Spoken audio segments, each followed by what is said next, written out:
हमारे साथ अब वरिष्ठ पत्रकार गौतम लाड़ी साहब भी, उनसे जवाब ले लेते। बहुत वक्त से वो इंतजार कर रहे थे और अभी कनेक्ट भी हुए हमारे साथ। गौतम लाड़ी साहब, अगर हम बात करें पश्चिम बंगाल के बिल्कुल करीब जो बॉर्डर शहर होता है वो बांग्लादेश का है, और हम जानते हैं वहां पर जो बहुसंख्यक है, कैसे अल्पसंख्यक जो वहां पर हिंदू हैं उनके खिलाफ अत्याचार हो रहा है। ऐसे माहौल में कम से कम टीएमसी सरकार के मंत्री को इस तरह के बयान देने से बचना चाहिए था। क्या लग रहा है आपको?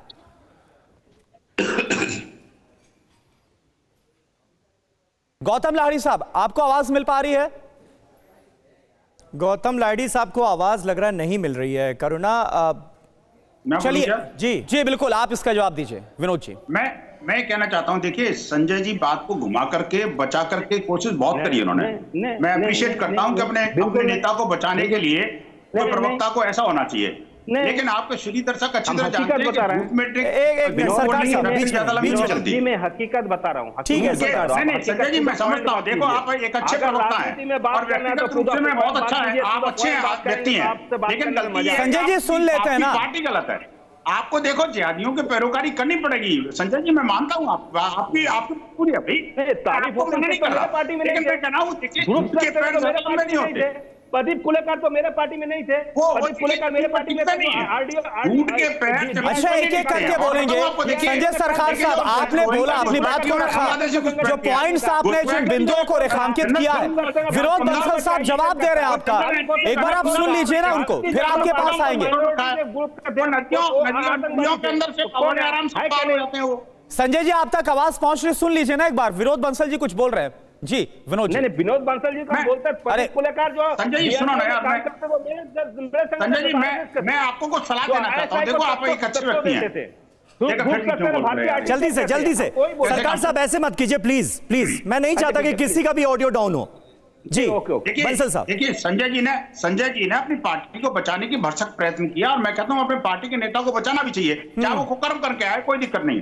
लेकिन बात यह है कि देखिए जो व्यक्ति इतने दशकों से दशक से ज्यादा जो है ना मंत्री बना हो, कलकत्ता का मेयर रहा हो, उसके पुत्र में दस्तावेज भेजते थे।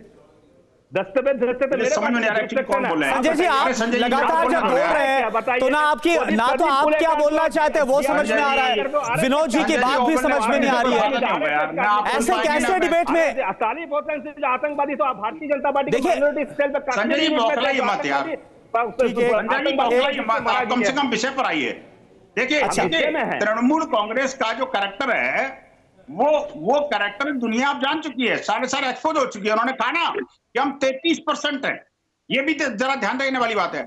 हम कलकत्ता के अंदर 33% हैं। आप सोचिए इसी कारण तो हिंदुओं की यात्रा बंद हो गई।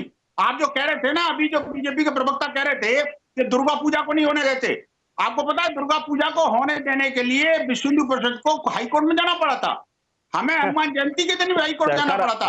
हमें कम से कम तो 10 त्योहारों के लिए हाई कोर्ट से गुहार लगानी पड़ी थी। आपको याद 1000 करके दुर्गा पूजा का पैसा देता है, आपको याद नहीं होगा। एक मिनट, एक तो आप लोग बीच में मत बोलिए, एक दूसरे के बीच में मत बोलिए। लेकिन बंसल साहब यहाँ पर बात तो देखिए घूम फिर कर वही है ना कि आप 1733 जब उनकी तरफ से आता है तो आपको बहुत बुरा लगता है, आप उसकी मुखालफत करते हैं। लेकिन जब 80-20 होता है तो फिर विरोध उधर से होता है, आप लोग उसके समर्थन में आ जाते हैं। अब जब इस देश में यह कहा जा रहा है, वो भी एक मुख्यमंत्री की तरफ से कहा जा रहा है कि भाई इस देश में दुनिया भर में देखिए व्यवस्था उसी के मुताबिक चलती है जो बहुसंख्यक समुदाय कहता है, जो आपके कार्यक्रम में जिन बातों का जिक्र किया गया उसे एंडोर्स किया जा रहा है। तो एक वर्ग जो है पॉलिटिकल वर्ग वो बहुसंख्यक तुष्टीकरण में लिप्त नजर आता है और दूसरा वर्ग अल्पसंख्यक तुष्टीकरण में लिप्त नजर आता है। इसीलिए तो हम ये सवाल कह रहे हैं कि कहीं ना कहीं बहुसंख्यक वर्सेस अल्पसंख्यक की राजनीति होने लगी है देश में।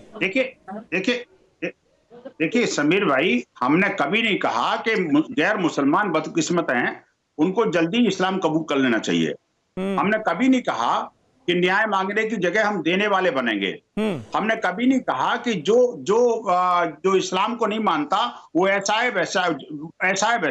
मैं कहना चाहता हूं देखिए कि आप बचाव कितना ही करो, लेकिन सच्चाई जनता के पटल पर आ जाती है। आप देखिए कांग्रेस का और ये जो कांग्रेस की कोख में से जन्मे ऐसे राजनेता और राजनीतिक दलों का जो कैरेक्टर है ना, वो किसी से छुपा हुआ नहीं है। अभी संजय जी कह रहे थे तो रोहिंग्या वहां से आए, किसको नहीं पता। अभी बंगाल को बॉर्डर क्रॉस करके आए थे, बांग्लादेश के अंदर रोहिंग्याओं की जो परिस्थिति थी, बदहाली थी, उससे परेशान होकर के वो लोग यहाँ आए। ठीक है, दानिश कुरैशी साहब जवाब देना चाह रहे हैं बहुत देर से। विनोद बंसल जी, आप जिन बातों का जिक्र कर रहे हैं, दानिश कुरैशी साहब, क्या आपको लगता है, और इसमें कोई आप फर्क देख रहे हैं 80-20, 17-33 में? और आपकी पार्टी के नेताओं का वो जुमला तो बड़ा फेमस है जिसमें 15 मिनट की याद दिलाई जाती है, आज भी याद दिलाई जा रही है। ताज्जुब की बात है।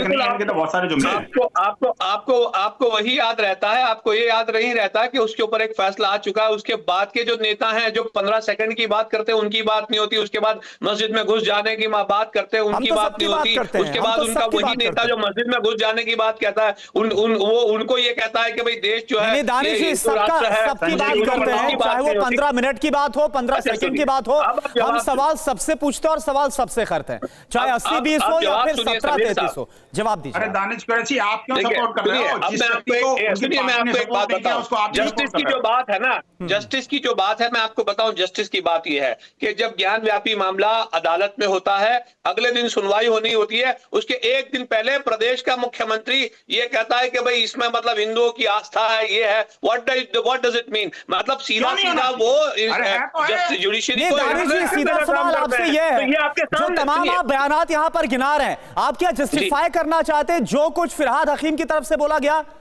आप उसको जस्टिफाई कर रहे हैं क्या? नहीं है ना, बात उसकी नहीं है। मैं ये कह रहा हूं कि 20-25 करोड़ की आबादी वाला एक प्रदेश, उसका मुख्यमंत्री, उसके लिए हिंदू भी बराबर है, मुसलमान भी बराबर है, उसके बावजूद भी जजमेंट चर्चा होने के या सुनवाई के एक दिन पहले शाम में इस तरीके के स्टेटमेंट का क्या मतलब है भाई? तो ये आपको समझ में नहीं आता कि कहीं ना कहीं दानिश जी आप इतनी हिम्मत दिखाएंगे, दानिश जी आप इतनी हिम्मत दिखाएंगे, जो हकीम साहब ने बोला, टीएमसी सरकार के मंत्री ने बोला, आप बोलिए कि वो गलत बोला, ऐसा नहीं बोलना चाहिए था उनका, आप बोलेंगे ऐसा? सुनिए मेरी बात, लोकतंत्र में सुनिए, लोकतंत्र के अंदर में सत्ता का मतलब ही आपकी यूनिटी होती है। और आप जब सत्ता में कब आएंगे? जब आप यूनाइट होंगे तब आएंगे ना। कोई भी राजनीतिक पार्टी, महाराष्ट्र में 3 पार्टियां मिलकर सत्ता बना रही है, तो क्या मतलब उसको किस तरीके से देखेंगे आप? तो सत्ता के लिए सुनिए समीर साहब मुझे ये बताइए कि कोई इतने बेवकूफ तो नहीं है फिरहाद साहब कि उनको ये समझ में आ रहा हो कि 2-4 महीने में कहीं यहाँ कोई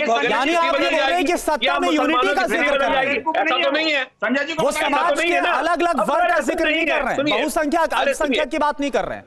अब अगर ऐसा नहीं है, सुनिए, अब अगर ऐसा नहीं है और वो ये कह रहे हैं कि हम जस्टिस लेने वाले नहीं, चलिए हम तो यही उम्मीद करते हैं कि जल्द से जल्द ये जो बांटने वाले बयान है ना, उनका सिलसिला खत्म हो, डेवलपमेंट आधारित जो राजनीति है वो आगे बढ़े।